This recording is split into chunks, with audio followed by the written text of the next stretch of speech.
de santos, esta é minha vontade, ser de santos, é o que eu mais quero, ser de santos, esta é minha vontade, ser de santos.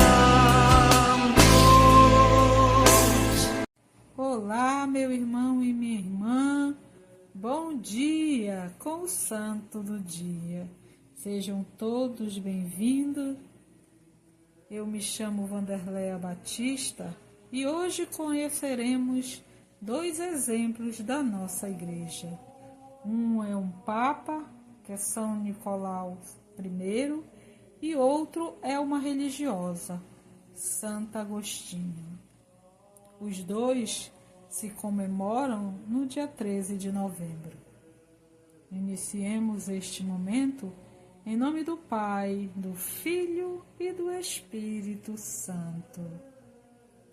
São Nicolau I, pontífice italiano da Igreja Cristã Romana, de 858 a 867. Ele nasceu em Roma e sagrou-se Papa em 24 de abril de 858, sucedendo Benedito III. Benedito III ficou no papado de 855 a 858, do qual ele havia sido conselheiro. Considerado um dos mais importantes papas da história para a consolidação da Igreja Romana como igreja máxima e independente dos poderes imperiais, e, consequentemente, o pontífice como autoridade máxima dessa igreja. Descendente de uma família aristocrática e politicamente importante, era filho do defensor Teodoro, e recebeu excelente educação dos presbíteros de Latrão. Ele entrou logo cedo para os serviços eclesiásticos e distinguiu-se pela devoção, benevolência e habilidade, conhecimento e eloquência. Foi feito subdiácono pelo Papa Sérgio II, de 844 a 847, e diácono pelo Papa Leão IV, de 847 a 855.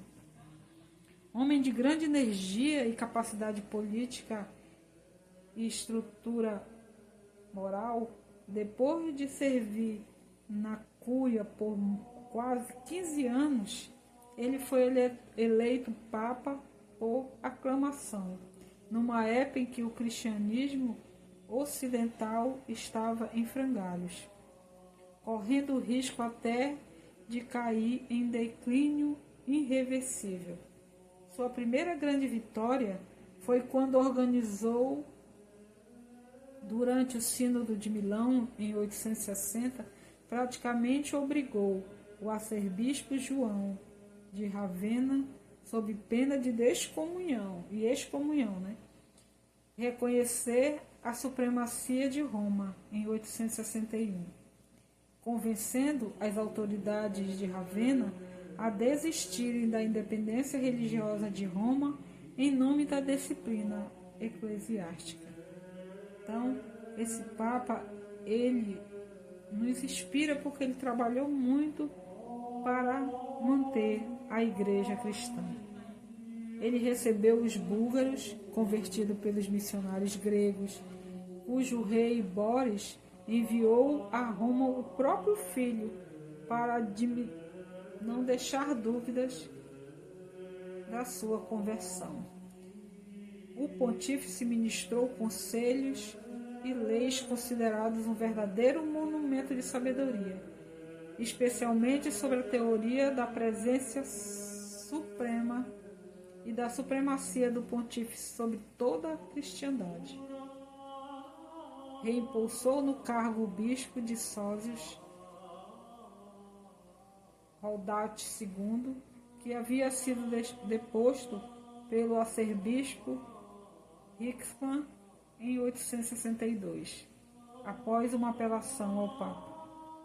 Depois de várias disputas com o Império Ludovico II, organizou junto com ele um exército contra os saracenos. Por essas e outras ocasiões, foi um dos pontífices mais enérgicos da Idade Média, mostrando influência decisiva no desenvolvimento histórico do papado e de sua posição entre as nações cristãs da Europa Ocidental. Seu papado foi considerado o mais importante do período carolíngio e abriu caminho para a obra dos papas reformistas do século XI. Em Roma, reconstruiu várias igrejas e constantemente buscou encorajar a vida religiosa. Era muito estimado pelos cidadãos de Roma, e no seu pontificado, a Dinamarca foi convertida por Santo Agnário, e os eslavos pelo zelo dos irmãos Cirilo e São Metódio, verdadeiros iniciadores na literatura eslávica. Homem destemido até a morte, cumpriu sua missão em defesa das leis de Deus, da moralidade, da integridade e pureza do credo. Incentivou a vida religiosa e abriu conventos e mosteiros. Fixou a festa da Assunção de Nossa Senhora em 15 de agosto. Ele foi o Papa de número 106 e faleceu em Roma em 13 de novembro de 867. Coroado de imensas vitórias como homem, como rei e como Papa, e considerado como um santo pelo povo. Ele foi o primeiro Papa que, retomando a teoria já imposta pelo Papa Gelásio em sua época, desejou afirmar, de um lado, o primado da Sé Apostólica Romana, fundada pelo primeiro apóstolo Pedro, sobre todas as outras igrejas, e, por outro, a independência do poder espiritual em relação a qualquer poder temporal, inclusive a do imperador. E Santa Agostinha Lívia? Ela nasceu em 27 de março de 1864, no pequeno povoado de Poságria Sabrina, a 800 metros de altitude. Ela era a segunda de 11 filhos.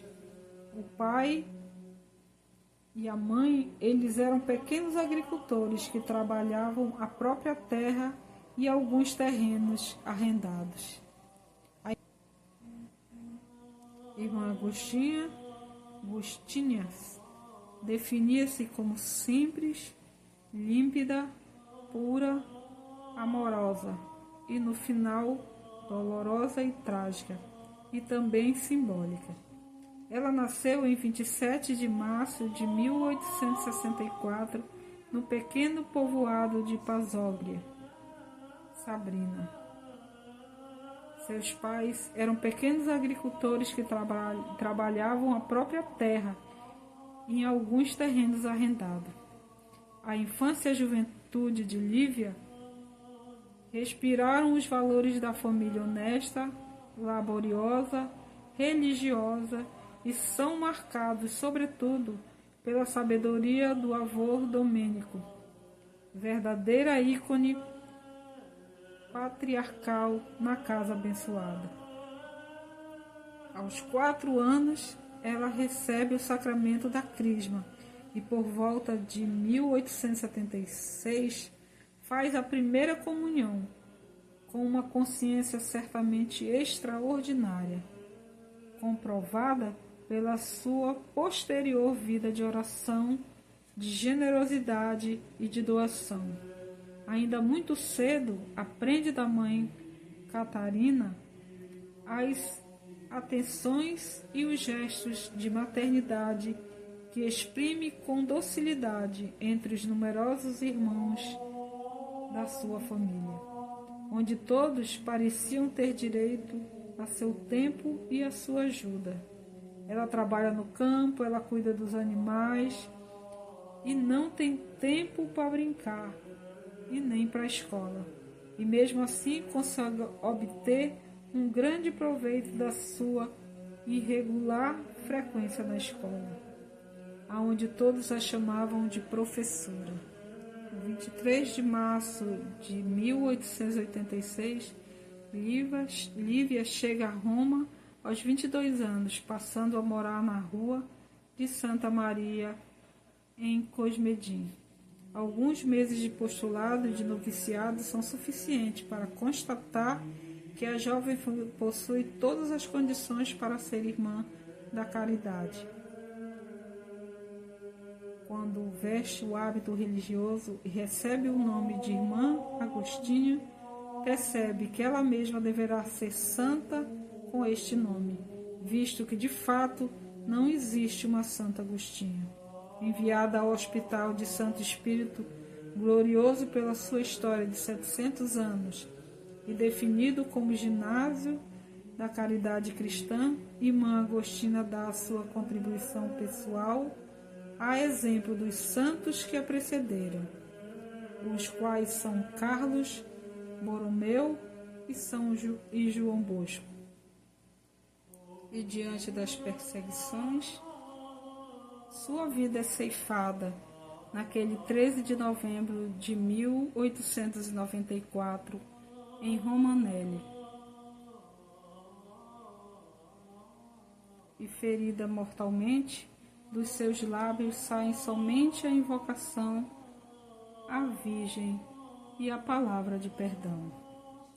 Eu aguardo vocês amanhã para escutarmos mais um Bom Dia com o Santo do Dia. A resposta, vão ser santos. Eu digo sim, Senhor, vão ser santos. Esta é minha